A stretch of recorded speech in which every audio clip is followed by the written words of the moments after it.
Söz so'rov berish uchun Bekеш Достан Далабаевич'te. Камчебек Кыдыршаевич, у меня вот такой вопрос. Мы могли отказаться от участия, от направления миротворческих сил? Ну, конечно, в любом случае есть такое право, имеется у каждого государства, но мы являемся участниками договора о коллективной безопасности, и данные договора были ратифицированы нашими законодательными органами, и мы подписаны в эти договора. Поэтому я считаю, что отказаться от таких ситуаций, тем более тогда, когда наш сосед просит помощи, мы не можем. Просто почему такой вопрос задается? У них вооруженные силы порядка 80 тысяч. Если учитывать Национальную гвардию, другие вооруженные формирования, более 100 тысяч, ну, соседи могли, наверное, сами справиться с этой внутриполитической проблемой. Так знаете ли, мы сейчас не будем, не возьмем судиться, то есть судить то, что там у них было. Смогли бы или там, не смогли, есть. да, я понял. То, что произошло, значит произошло.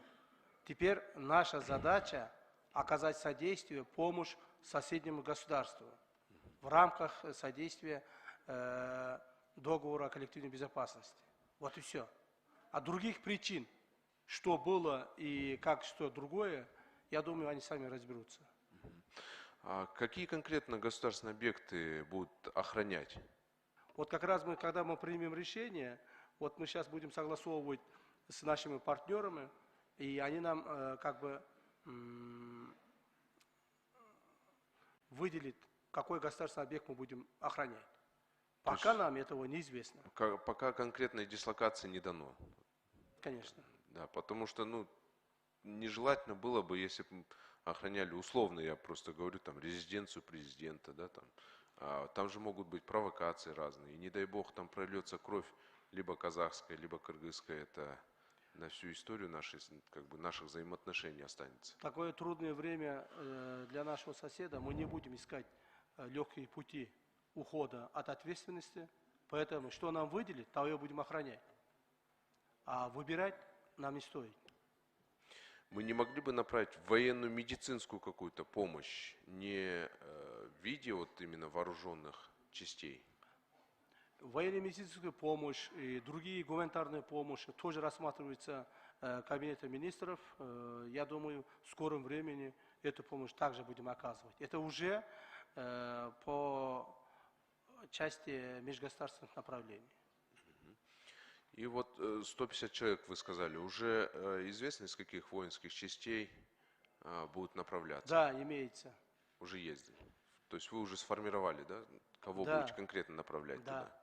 А финансовые средства, как они будут обеспечиваться там? Все расходы, связанные с отправкой и финансовых ресурсов, будет решаться в рамках ОДКБ. То есть из нашего бюджета не предусмотрено.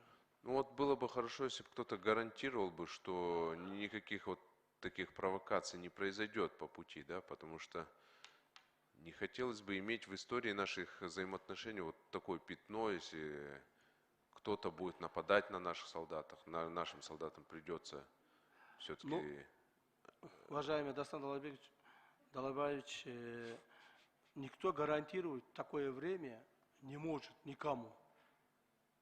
Это уже ясно. Это раз. Вот такой риск есть. Во-вторых, наоборот, тогда, когда наш сосед просит нас помощи, и отказать нам, это вот как раз это будет как бы неправильным поступком с нашей стороны. Поэтому мы должны, посильную помощь должны оказать. Естественно, в рамках ОДКБ. Я бы вообще, безусловно, согласился, если бы извне было бы нападение. Просто вот ситуация такая, да, сразу всплывает. Представляете, если бы в октябре 2020 года Сооронбай Джеймбеков попросил бы ОДКБ вмешаться в наш политический процесс. Там всех бы своих противников назвал бы террористами. И вот такой же риск мог же быть тоже, к сожалению. Конечно, все это зависит от политической ситуации. Да. Все, спасибо. Üçüncü mikrofon. Рахмат. Манас округунан 20 номер. Дастан Жумабеков. Улан Бердибаевич, тактоо иретинделер да регламенттин негиздеринде суроо бар эле сизге. Анткени сизди азыр бүткүл жогорку кеңештин комитеттин төрагасы кылып шайлабадыкпы? Биз ушул алынган чечимдерибиз болот да. Сиз алып барып атабыз, ошол чечимдер регламентибизге жана башка мыйзамдарга каршы келбейби? Ошону тактоо иретинде эле сиз айтып койсоңуз.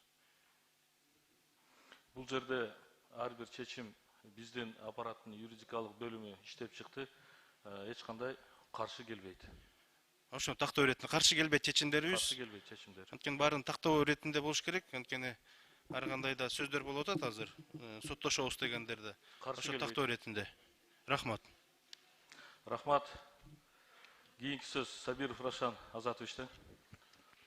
Урматтуу депутаттар, урматтуу бүгүнкү жыйындын катышуучулары, урматтуу Камчыбек Кыдыршевич. Бул жерде бул нерседе интернет булактарында абдан көп маалыматтар болуп жатат да бүгүнкү күндө. Ошондуктан бул жерде конкретно кимдер экени аныкталдыбы? Бул вооруженный нападение кылып аткандар бүгүнкү күндө. Бир жагында бандиттер деп айтылып атат, бир жагында террористтер деп айтылып атат, бир жагында жөнөкөй оппозицияга мындай бир кланга каршы чыккан топ деп айтылып атат. Бул боюнча биздин спецслужбанын маалыматы кандай? Өзүңүздөр, урматтуу Рашидбек Азатович, өзүңүздөр жакшы билесиздер, биз башка мамлекеттин ички саясатына кийлигише албайбыз. Алар кимдер экенин, кандай нападение кылгандарын, какие нарушили правонарушения или преступления, это будет определять то государство, где они совершены. То есть мы туда вмешиваться не будем. Это не наше дело. Наше дело оказать содействие, помощь, когда они просят. Вот и все. Других мер мы предпринимать не будем. То есть это как бы законом запрещено. Да, конечно, у нас есть какие-то определенные свои оперативные как бы информации, которые только являются оперативными, и мы будем использовать это для своей работы. Все. Других официальных моментов здесь не может быть. Бул жерде мына бүгүнкү күндөгү сунуш боюнча бизден 150 аскер тобу барып жатат. Ошол эле мезгилде мына техника да барып жатат. Ал жакта мындай со стороны народа Казакстана мындай провокация болуп кетпейби деген, эки элдин ортосунда мындай провокация болуп кетпейби деген маселе турат да бул жердечи. Ошол боюнча да айтып койсоңуз. Ситуация оңой эмес, ситуация оор. Каким-то образом здесь кайсыл бир деңгээлде мындай рисктер болуп атышы мүмкүн. Аны эч ким бирөөгө бирөө гарантия бере албайт. Аны ачык айтыш керек. Например, барганда эч кандай нападение болбойт. Баары жакшы болуп, баары сонун болот деп айтыш өтө кыйын. Муну коомчулугубуз да таза билиш керек да.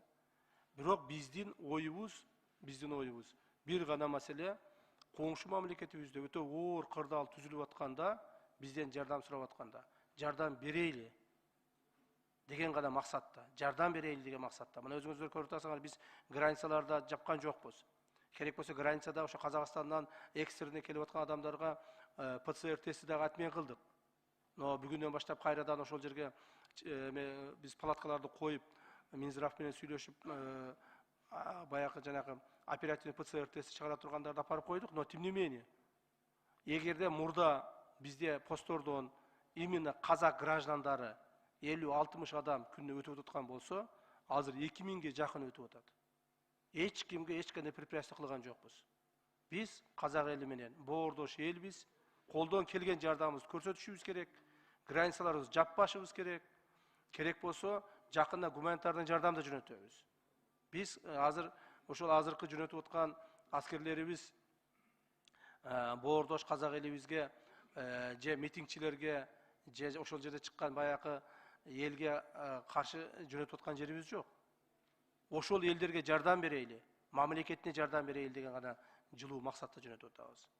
Мен бир эле мисалды айтып коеюн, мына кечетен баштап биздин казактар менен болгон границанын 7 өткөрүү пунктубуз бар. Ошонун 2-өө уже бүгүн эртең менен жабылды. 2-өө бүгүн эртең менен односторонний порядка алар өздөрү жапты. Ошондуктан ситуация ар түрдүү жака мындай өсүп кетиши да мүмкүн. Рахмат. Дагы бир маселе, бул жерде кылымдарды карыткан кыргыз эли менен кылымдарын карыткан казак эли бир тууган элбиз. Ошондуктан биз албетте мындай кыйынчылык убакта мурдагы болгон ситуацияларга азыр эсептешип отурбастан, азыр незамедлительно мен ойлойм ушундай жардам беришибиз керек. Бул бир. Экинчиси, ошол эле мезгилде көпчүлүк жана продукт питания, мындайчасын айтканда күйүүчү май бардыгы транзит Казакстандан бизге өтүп келет. Бул маселелер боюнча дагы карап коюшубуз керек. Ошол эле мезгилде бүгүнкү күндө бул сунуштардын бардыгын карап чыгып туруп, парламент кандай чечим кабыл алган болсо, мен ошого даярмын. Рахмат. Өзүмдүн позициямды айтып коюуга туура көрдүм. Рахмат. Рахмат. Кийинки сөз Сулайманов Алтынбек Турдубаевичте. Рахмат. Саламатсыздарбы? Урматтуу коллегалар, урматтуу чакырылгандар. Менде мындай суроо бар да, Камчыбек Кыдыршаевич, сизде маалымат болсо керек. Бизде ушундай 3 жолку революция дейбиз, төңкөрүш дейбизби, толкундоо дейбиз, 3 жол болду. Ошол 3 жолку болгон президенттер ошол мезгилдеги ушундай кайрылышканбы ОДКБга? Кайрылышкан эмес, 2010-жылы гана Оштогу болгон коогалаңда убактылуу өкмөт кайрылган деген бир маалымат бар. Ачык айтканда ал маалымат эле такталган жок. Ал эми 2005-2020 жылкы баягы элибиздин каалоосу менен болгон маселелерде эч ким кайрылган эмес. Биз өзүбүз эле кыргыздар, кыргыз коомчулугу өзүбүз эле жакшынакай кылып бир күн ашып кетсе 2 күн ичинде маселелерди баарын чечип алганбыз. Биз дагы бүгүн парламент, мына сиздер отурган кечеги революциянын түшүмүбүздө, эгерде кайрылган болсо, ошол маалда террорист деп объявить эткен болсо, биз дагы ошондой абалга кабылып калышыбыз мүмкүн эле да. Баары мүмкүн болчу.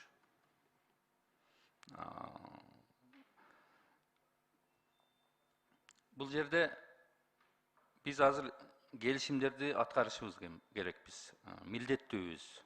Ошол уюмдун мүчөсүбүз. Бирок бул жерде биз өзгөчөбүз да, калган 5 ошол коллегаларыбыздан, башка өлкөлөрдөн. Бизде 3 жол ушундай Казакстанда болуп аткан башыбыздан кечиргенбиз. Аны биз билишибиз керек. Алардан сыртка, аларда мындай революция болгон эмес. Эл толкундоолору мынчалык болгон эмес Казакстандагыдай, бүгүнкүдөй. Бул бир. Экинчиден, аларга караганда, калган 5 өлкөгө караганда биз жакынбыз. Бир тууганбыз. Эки эл бир тууган. Бийлик, аларкы бүгүнкү бийлик эртеге алмашып кетсе кандай болот? Эч кандай болбойт. Кандай болгон чакта дагы биз өзүңүз айткандай эл аралык келишимдерди аткаруунун негизинде гана аракет кылып атабыз. Эгерде бүгүн бийлик Казакстанда алмашабы, алмашпайбы, аны эл өзү чечет деңизчи. Бирок ал биз казактар менен гана договор менен между государственным отношения эмес бул жерде. Международный жанагы соглашение негизинде в рамках ОДКБ.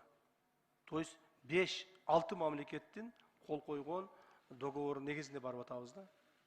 Ошон үчүн бул жерде кайсы бир мамлекеттин бийлиги азыр эми в частности Казакстан боюнча эч кандай таасирин тийгизбейт. Мен кайра кайталайм. Биз милдеттүүбүз колдоп бергенге, мен дагы каршы бергенге бере албашым мүмкүн, азыр колдойм. Ошол эле мезгилде бул жерде террорист деген түшүнүктү алар далилдеп кайрылыш керек эле да ОДКБга. Алар далилдеп бердиби? Сиздерден бир суроо болдубу? Террорист болсо кайсыл уюм? Ошончо жалпы Казакстан көтөрүлгөн элдин баары террористпи деген суроо коюлуш керек да ОДКБнын ичинде. Аны эми бийлик өкүлдөрү өздөрү чечиш керек. Ошол Казакстан бийлик өкүлдөрү. Кимдерди айтышты алар башка жөнүндө.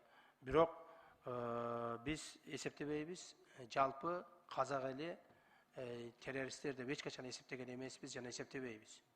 Боордош казак элибиз биз менен эле бирге кыргыз менен кылымдардан бери жана чечип келаткан эл. Бирок ошолордун арасында жанагы деструктивный силы чыгып, кайсыл бир террористтик аракеттерди кылгандыгы бул анык. Ошондуктан бир нече ондогон мамлекеттик мекемелер күйүп өрттөлдү. Мына азыр маалымат келип атат, бир нече ондогон укук коргоо органдарынын адамдары каза болду. То есть булардын бардыгы относится к террористическим действиям. Но это сделали только определенные люди, определенные группы, которые совершили. Я очень надеюсь, что власти в Казахстане способны определить, кто они были, какие люди были и как их наказать в соответствии с законодательством Казахстана.